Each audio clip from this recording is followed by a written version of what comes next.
Hi friends, ഇന്നൊരു chicken roast ഉണ്ടാക്കിയാലോ. ഇവിടെ ഞാൻ എടുത്തിരിക്കുന്ന ചിക്കൻ്റെ ഡ്രം സ്റ്റിക്കാണ്. അത് നല്ല വൃത്തിയിൽ കഴുകി വരഞ്ഞ് ഉപ്പ്, മഞ്ഞൾപ്പൊടി, മുളക് പൊടി, അതുപോലെ തന്നെ ലെമൺ ജ്യൂസ് ഒഴിച്ച് നന്നായിട്ട് മിക്സ് ചെയ്ത് അരമണിക്കൂർ ഫ്രിഡ്ജിൽ റെസ്റ്റ് ചെയ്യാൻ വയ്ക്കാം. അതിനുശേഷം നമുക്കൊരു ചട്ടി അടുപ്പത്ത് വെച്ച് ചൂടായതിന് ശേഷം എണ്ണ ഒഴിക്കുക. അതിനുശേഷം ഇഞ്ചി വെളുത്തുള്ളി പേസ്റ്റ് ഇട്ട് ജസ്റ്റ് അതൊന്ന് ഇളക്കി വരുമ്പോൾ നമുക്ക് എന്ത് ചെയ്യാം, സവോള, പച്ചമുളക്, അതുപോലെ തന്നെ കറിവേപ്പില, പിന്നെ ബേ ലീവ്സ് ഇത്രയിട്ട് നന്നായിട്ട് ഇളക്കി വഴറ്റിയെടുക്കണം.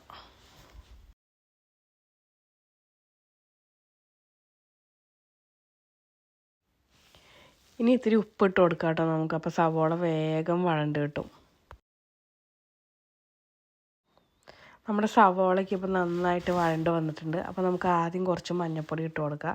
എന്നിട്ട് അത് നന്നായിട്ട് ഒരു പച്ചമണം മാറുന്ന വരെ ഇളക്കിയതിന് ശേഷം കുറച്ച് മല്ലിപ്പൊടി ഇട്ട് കൊടുക്കണം.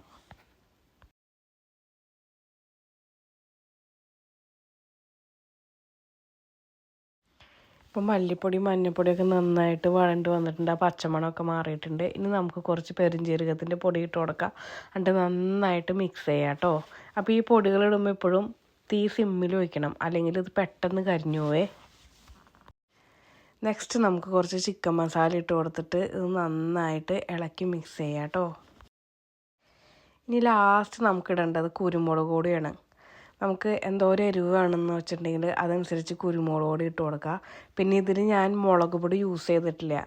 ഞാനൊരു പെപ്പർ ചിക്കൻ റോസ്റ്റാണ് ഉണ്ടാക്കുന്നത്.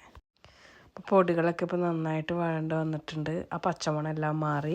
ഇനി നമുക്ക് നേരത്തെ മാറ്റി വെച്ച തക്കാളി ഇട്ട് കൊടുക്കാം കേട്ടോ. തക്കാളി നന്നായിട്ട് വഴറ്റിയെടുക്കണം.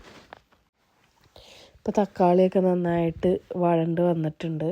ഇനി നമുക്ക് എന്ത് ചെയ്യാം, കുറച്ച് വെള്ളം ഒഴിച്ച് കൊടുത്തിട്ട് ആ അരപ്പ് അതിൽ കിടന്ന് തിളയ്ക്കണ വരെ വെയിറ്റ് ചെയ്യാം.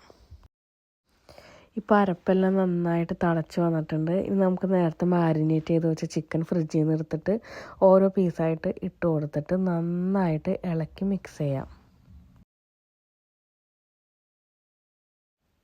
ഇനി അതൊന്ന് മൂടി വെച്ചിട്ട് നമുക്ക് ചിക്കൻ വേവുന്ന വരെ വെയിറ്റ് ചെയ്യാം കേട്ടോ. ഇടയ്ക്ക് അതൊന്ന് ഇളക്കി കൊടുക്കണേ. അപ്പോൾ നമ്മൾ മൂടി വെച്ചൊന്ന് തുറന്ന് നോക്കി. അതിന് ശേഷം ഇച്ചിരി നാരങ്ങ പിഴിഞ്ഞിട്ട് അതിൻ്റെ മുകളിൽ ഒഴിച്ചിട്ട് നന്നായിട്ട് മിക്സ് ചെയ്യണം കേട്ടോ. പിന്നെ അടച്ചു വയ്ക്കുക കുറച്ച് നേരം. അതിനുശേഷം ഒന്ന് നന്നായിട്ട് ഇളക്കി മിക്സ് ചെയ്ത് കൊടുക്കുക. ചിക്കൻ വേകുന്നവരെ നമ്മൾ അങ്ങനെ ചെയ്തുകൊണ്ടിരിക്കണം. നോക്കിക്കേ, നമ്മുടെ ചിക്കൻ ഇവിടെ ഏകദേശം സെറ്റായി വന്നിട്ടുണ്ട്. നല്ല തിക്കായിട്ട് വന്നിട്ടുണ്ട് ചിക്കൻ കറി. ഇത് നമുക്ക് ചപ്പാത്തിയുടെ കൂടെയൊക്കെ ബെസ്റ്റാണ്.